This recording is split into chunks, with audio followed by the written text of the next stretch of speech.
시편 139편 오늘의 말씀은 하나님께서는 저를 살펴보시고 아셨습니다 라는 고백으로 시작이 됩니다. 하나님은 저를 다 아십니다. 저의 앉고 일어섬도 아시고 제 생각을 멀리서도 아십니다. 심지어 제가 하늘로 올라가도 하나님께서는 거기 계시고 제가 지옥의 자리를 펴도 하나님 거기 계십니다. 멀리 바다를 건너 저편에 자리를 펴도 하나님께서는 거기 계십니다. 하나님은 제가 어머니의 모태에서 조성될 때부터 아셨습니다. 하나님은 모르시는 것이 하나도 없습니다. 그런 고백 끝에, 맨 끝에 있는 기도입니다. 하나님, 저를 살펴봐 주십시오. 제 마음을 살펴봐 주시고 혹 제 마음에 악한 것이 없는지 제 생각도 뜻도 살펴봐 주십시오. 그래서 영원한 길로 인도해 주십시오 라는 그런 기도가 담겨져 있습니다. 하나님께서 계시지 않는 곳이 있나요? 없죠. 하나님께서 계시지 않는 곳은 없습니다.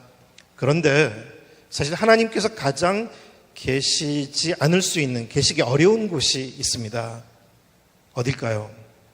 바로 우리의 마음입니다. 우리 마음도 하나님께서 지으셨지만 하나님은 우리 마음을 함부로 뚫고 들어오지 않으시고 우리 마음을 너무나 아시지만 인격적인 그분은 우리를 기다리십니다.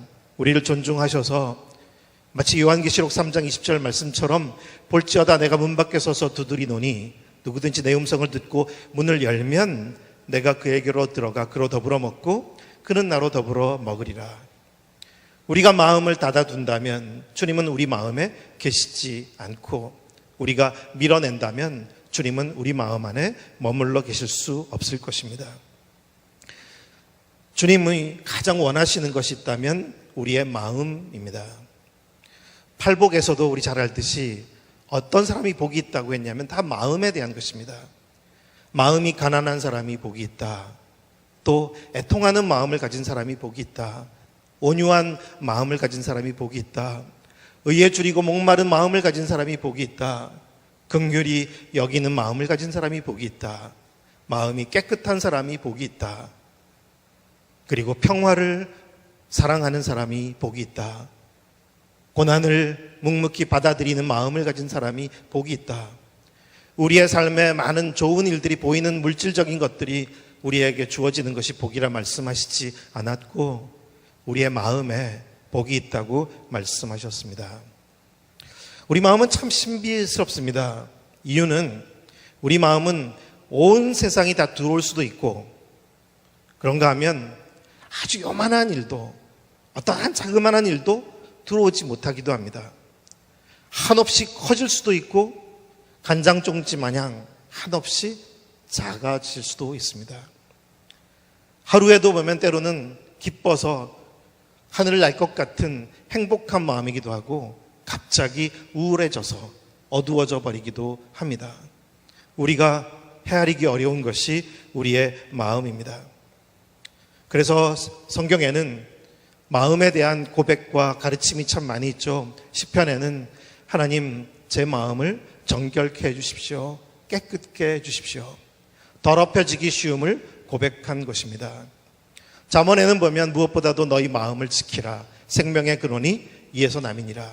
우리의 마음이 침범당하기 쉽고 더럽혀지기 쉽다는 이유가 있는 것이겠죠. 고린도 후서 6장에는 보면 바울이 고린도 성도들에게 말합니다. 너희 마음이 좁아졌으니 마음을 넓혀라. 이런 말씀 속에 보면 우리 마음이라는 것은 쉽게 때가 묻고 더러워지기도 하고 어두워지기도 하고 또 닫혀버리기도 하고 좁아지기도 한다는 것 우리도 인정하고 있습니다. 그렇다면 어떻게 우리의 더럽혀지기 쉬운 마음이 깨끗해질 수 있는 것일까? 또 좁아진 마음이 어떻게 넓어져 있을 수 있을까? 우리 예수님을 생각해 봅니다. 우리 예수님의 마음이 얼마나 깨끗했죠? 예수님은 마음이 청결한 자는 복이 있나니 저가 하나님을 볼 것이라 하신 것처럼 예수님은 늘 하나님께서 계시다는 것을 보고 사신 것 같습니다. 하지만 우리는 그 하나님을 잘 보지 못합니다. 우리 마음이 깨끗하지 못하기 때문이겠죠. 또 예수님은 얼마나 마음이 넓은지 유대 땅에 태어나 유대 땅에만 사셨지만 온 세상을 다 품고 계셨습니다. 하지만 우리의 마음은 참 좁아서 우리 마음 안에 들어오지 못하는 것이 참 많이 있는 것이죠. 예수님은 사랑하는 제자들을 부르시고 또 오늘 우리들도 사랑 안으로 부르시면서 우리 모두도 예수님의 마음을 갖게 되기를 바라시고, 그래서 제자들에게 말씀하셨던 말씀 우리에게도 계속하고 계시죠. 너희가 돌이켜 어린아이와 같지 아니하면, 어린아이의 마음으로 하나님 나라를 받들지 않으면 합당치 않다는 말씀을 하셨습니다. 그런데 생각해보죠. 어린아이와 어른을 좀 비교해보면 어린아이에서 어른이 되어가면 우리 마음은 깨끗해질까요? 더러워져 갈까요? 사실 깨끗해지는 것 같지가 않습니다. 또 어린아이에서 어른이 되어가면 우리가 세상의 많은 지식과 경험, 많은 것들을 알게는 되는데 마음이 넓어지나요? 더 좁아지나요? 사실 넓어지는 것 같지도 않습니다. 왜 우리가 어른이 되어가면서 많은 것들을 배우고 그래서 알게 되는데 왜 우리 마음은 더럽혀지고 더 좁아지게 되는 것일까? 그래서 더더욱 기도하게 됩니다. 보소서 주님, 저의 마음을 선한 것 하나 없습니다. 주님의 선하신 뜻이 내게서 이루어지도록 주님, 내 마음을 새롭게 해주십시오. 주님 마음 품게 해주십시오. 그런 찬양의 가사가 또 우리의 고백이 되기도 합니다. 우리 마음에 드리워지기 쉬운 그늘, 어둠을 좀 생각해 보고 싶고, 주님께서 그런 우리의 마음을 새롭게 하셔서 우리의 어둠이 빛으로 바뀌어질 수 있게 되기를 소망합니다. 그 두 가지를 오늘 말씀드리고 싶은데, 하나는 우리의 지난 시간에 대한 기억들입니다. 우리의 지난 시간에 대한 기억들. 어린 꼬마아이는 사실은 기억이 거의 없죠. 지난 시간이 없는 거겠죠. 하지만 어른이 되어 간다는 것은 많은 지난 일들을 갖고 있고 그것을 우리는 기억하고 있습니다. 우리에게 있었던 일들 하나하나 우리는 우리의 마음의 창고 안에 하나씩 쌓아놓고 있는 거죠. 우리가 기억하고 있는 많은 일들이 우리 마음을 채우고 있습니다. 그래서 사람들을 만나보면 다 지난 스토리 이야기를 하죠. 내가 어떤 일들을 겪었는지 우리의 라이프 스토리를 다 얘기하게 됩니다. 그러면서 우리는 사람들에 대해서 알아가게 되죠.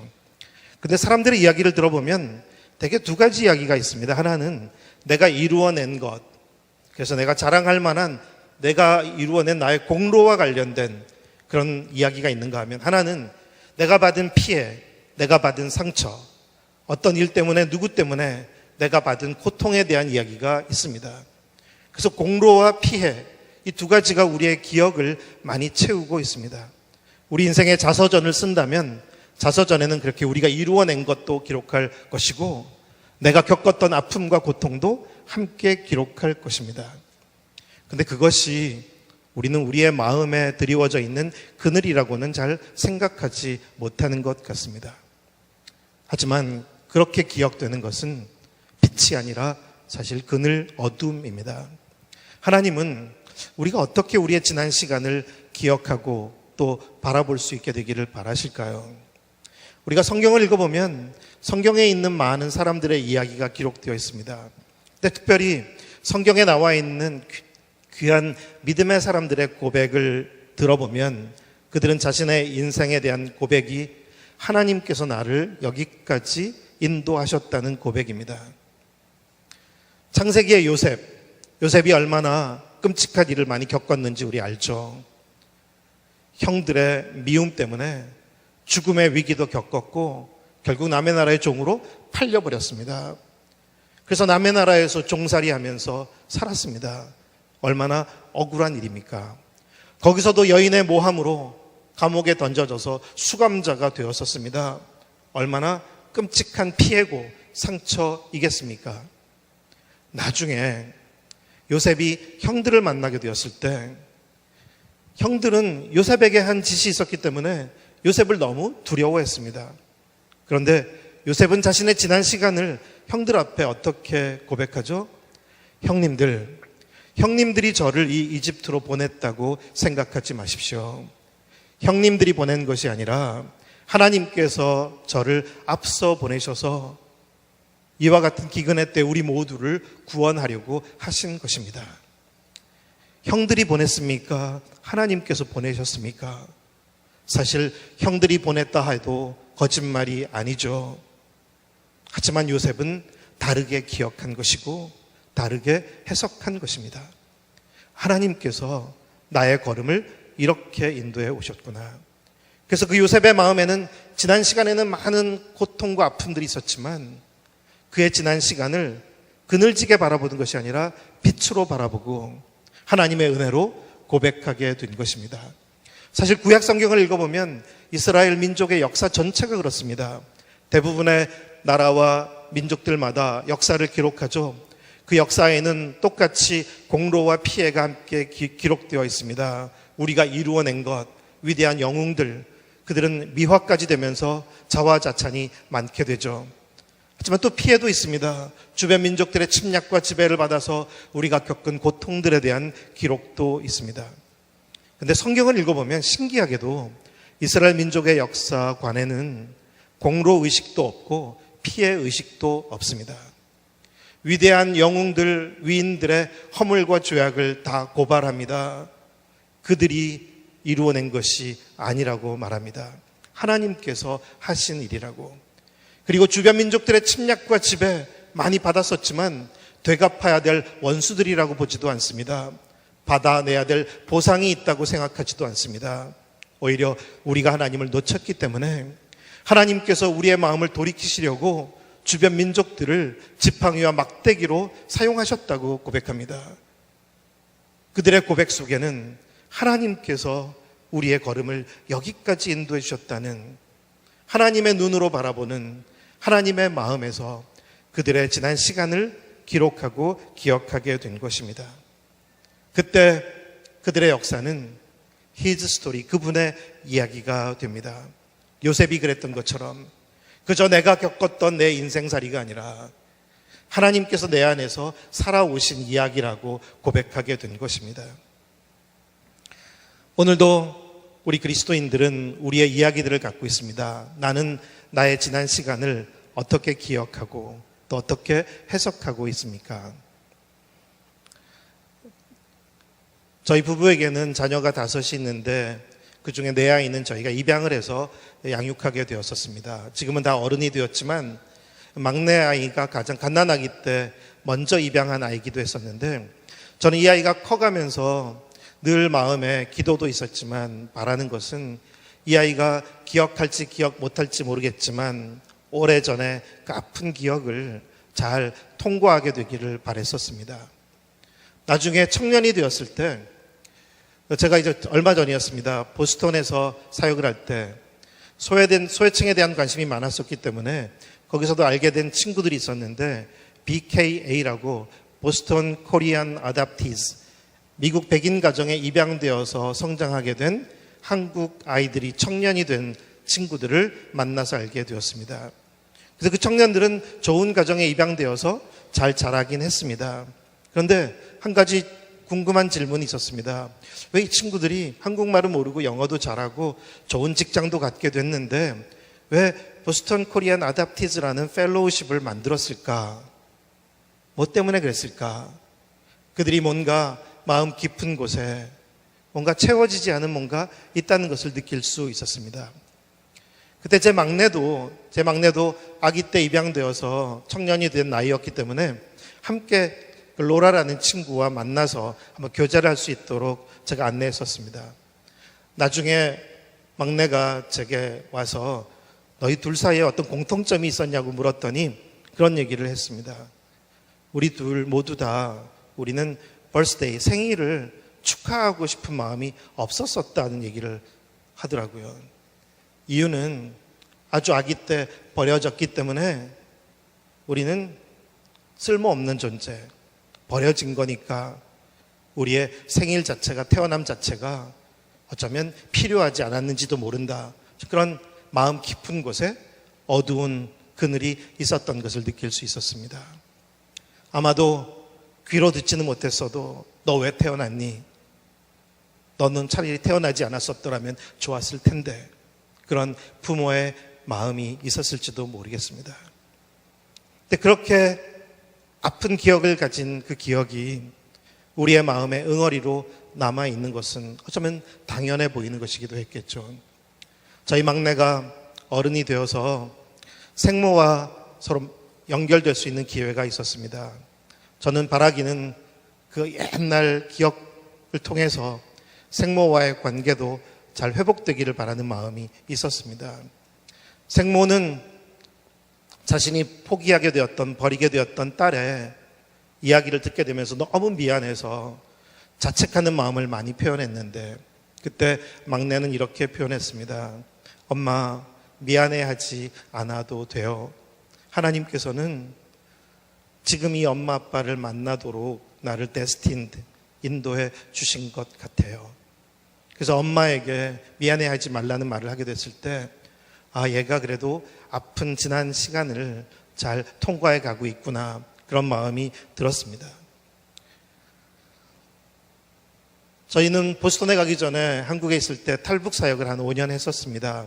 그때도 미래홈이란 이름으로 탈북 청소년들을 저희 집에 데리고 함께 살았었는데, 그 친구들 중에도 청년이 되어서 이제 자신의 삶을 살아가는데 마음의 지난 시간에 대한 기억들 때문에 우울한 마음으로 사는 친구들이 참 많았습니다.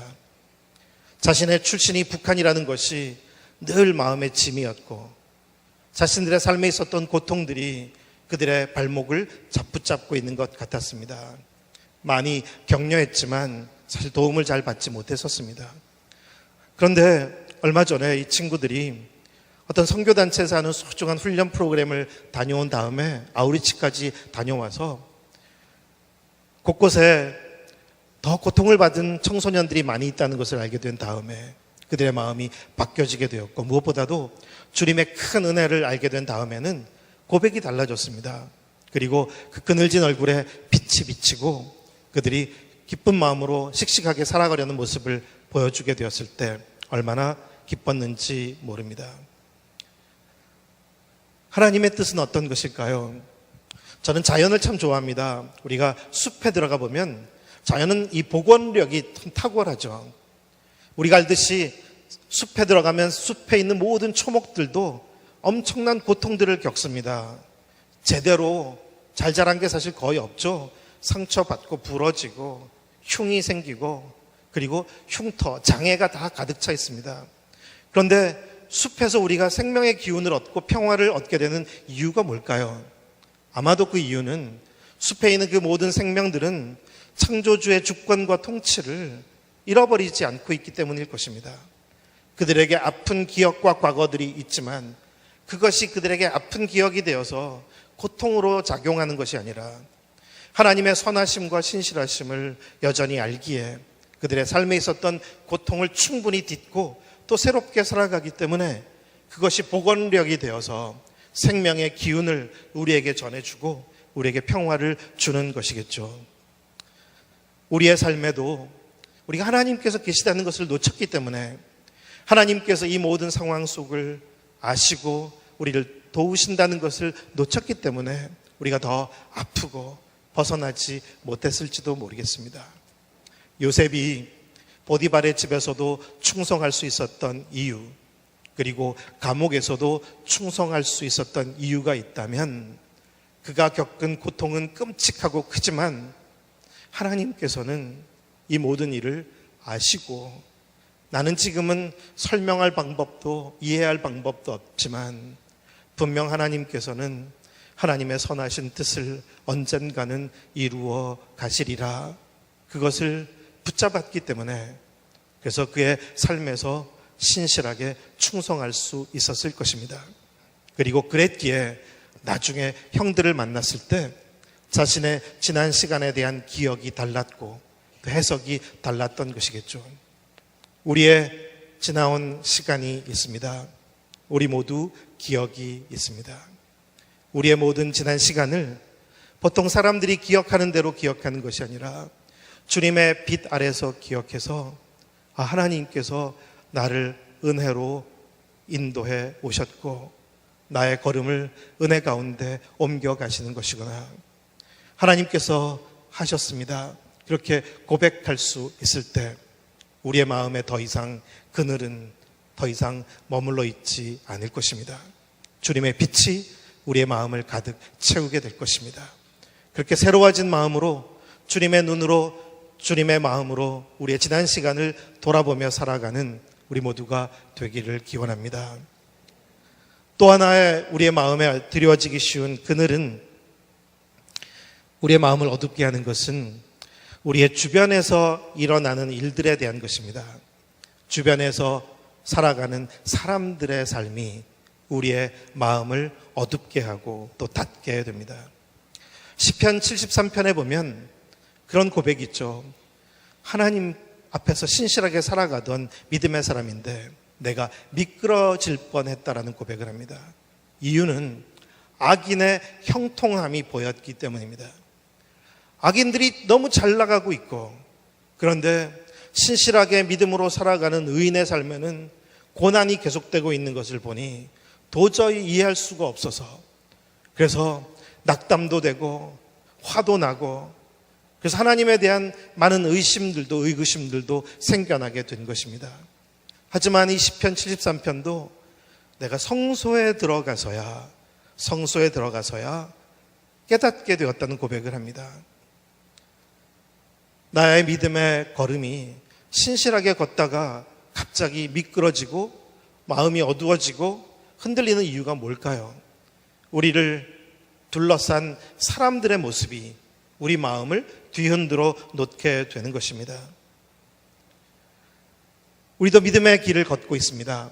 우리의 믿음이 흔들리게 된다면, 어두워진다면, 낙담하게 된다면 도대체 대개 무엇 때문일까요? 사실 대개는 사람들 때문에 그렇게 됩니다. 예수님께서 말씀하셨던 포도원 품꾼의 비유에서도 나오지만, 포도원의 품꾼들이 아침 일찍부터 또 오후에까지 와서 일하게 되었는데, 그들은 놀고 있었던 일거리가 없어서 놀던 사람들이니 그날 품삯을 받게 되었으니 얼마나 운이 좋은 날이며 기쁜 날이었겠습니까? 포도원에서 기쁘게 일했었죠. 하지만 나중에 품삯을 받을 때 아침에 일했던 사람들이 나중에 화가 나게 된 이유가 뭘까요? 그 이유는 다른 사람들을 보게 되었기 때문입니다. 원래 자신들만 아침부터 일해서 오후에 마치고 품삯을 받고 돌아갔다면 행복한 날로 끝났을 것입니다. 하지만 1시간밖에 일하지 않은, 나보다 적게 일한 사람이 나랑 똑같이 받는 것이 기분이 나빠서 마음이 상하게 된 거죠. 우리의 마음이 뒤집어지게 되는 것입니다. 성경에는 그런 이야기들로 가득 차 있습니다. 누가복음 15장에 나오는 탕자의 비유의 큰아들, 아버지의 집에서 충실하게 살아가는 그의 삶에, 마음에 나중에 갑자기 어둠이 가득 차게 된 이유가 뭔가요? 동생이 돌아왔을 때 그 동생을 환대하고 잘 대접해주는 아버지를 보니 갑자기 마음이 상하게 된 것입니다. 동생이 받을 것 다 받았는데 또 더 받는 것 같아서 마음이 상하게 된 것입니다. 우리는 마르다와 마리아 이야기도 알죠. 왜 마르다는 갑자기 부엌에서 마음이 상하게 되었을까요? 주님을 사랑하는 마음으로, 설레는 마음으로 주님을 위한 수고와 섬김이 행복한 일이었는데 마음이 어두워지고 낙담이 되고 또 화가 나게 된 이유는 동생을 보면서였습니다. 도와주지 않는 동생을 보면서 화가 나게 된 것입니다. 다른 사람들이 보이면 우리의 마음이 어두워지게 될 때가 참 많습니다. 사실 하나님은 여전하신데, 주님은 전혀 변함이 없으신데, 늘 한결같으신데 우리 마음이 한결같지 못한 이유가 무엇일까요? 주변에 있는 사람들의 모습이 우리를 뒤집어 놓기도 하고 우리를 우울하게 하기도 하고 우리를 낙담케 하는 것입니다. 요한복음 21장에 보면 마지막 예수님께서 배신했던 베드로와 제자들을 만나주시고 그들에게 음식까지 차려주시면서 3번 부인했던 베드로에게 내가 나를 사랑하느냐 물으시고, 그리고 예 주님, 제가 주님 사랑하는 줄 주께서 아십니다. 내 양을 먹여라. 그렇게 말씀하신 후에 베드로가 어떤 삶을 살게 될 것인지 또 말씀해 주셨죠. 근데 맨 끝에 보면 이런 이야기가 나옵니다. 베드로가 주님의 말씀을 듣고 주님, 저 사람은 어떻게 되겠습니까? 그 사람은 예수님의 그 마지막 식사 때 기대어서 주님을 배신할 사람이 누구입니까? 물었던 사람인데 주님, 저 제자는 어떻게 되겠습니까? 그렇게 베드로가 묻죠. 그때 예수님께서 뭐라고 답하셨는지 아세요?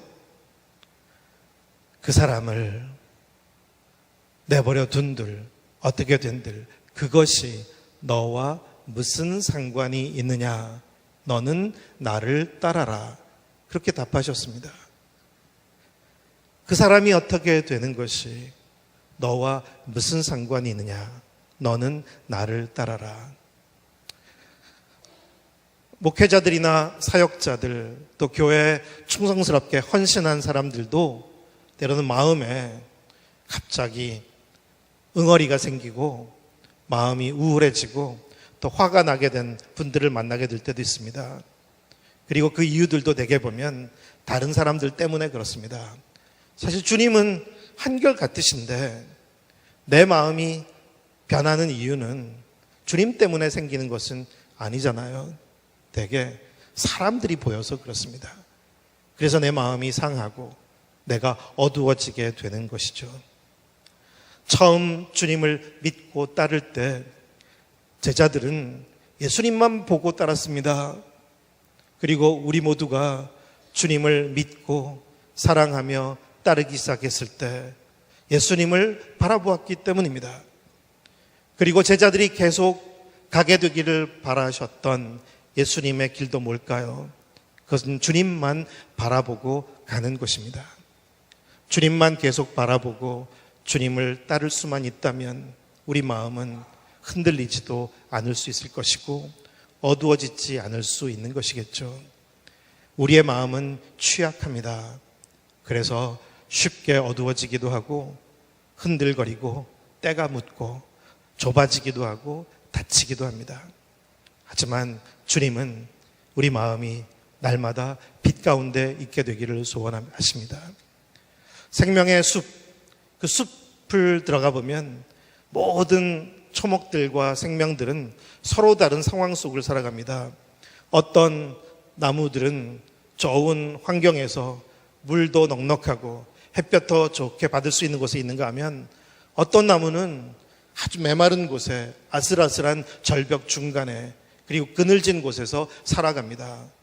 비교한다면 사실 우울해질 수 있겠죠.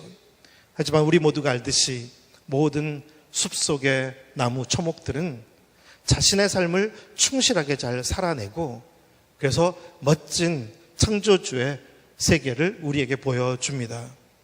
그들은 다른 존재들이 어떻게 살아가는지 거기에 마음 두지 않습니다. 날마다 빛을 비추시고 또 때를 따라 비를 주시는 창조주 하나님을 바라보고 그들에게 주어진 시간을 성실하게 신실하게 살아가는 것입니다. 그 생명의 복원력이 우리 그리스도인들에게 약속되었습니다. 예수님은 우리를 새롭게 하시는 주님이십니다. 주님께서 이 땅에 오신 목적 중에 하나가 무엇입니까? 요한복음 10장 10절에 내가 온 것은 양으로 생명을 얻게 하고 더 풍성히 하려는 것이다. 우리 안에 생명이 계속 풍성해져서 우리가 생명의 힘으로 마치 숲에 있는 존재들처럼 우리의 지나온 시간의 기억들조차 우리의 발목을 붙잡지 않고 또 우리의 주변에 있는 다른 존재들이 어떻게 살아가는 것이 우리를 뒤흔들어 놓지 않고 우리에게 생명 주시는 그분이 내 안에서 생명으로 살아가시니 그 생명이 더욱 풍성해져서 날마다 새롭게 날마다 그렇게 주님의 은총을 나타내며 살아가는 우리 모두가 되기를 기원합니다. 회복의 여정 가운데 있는 우리 모두가 더 주님을 바라봄으로 우리의 마음을 새롭게 하시는 주님으로 또 주님의 아름다우신 뜻을 이루어가는 우리 모두가 되기를 주님의 이름으로 축원합니다.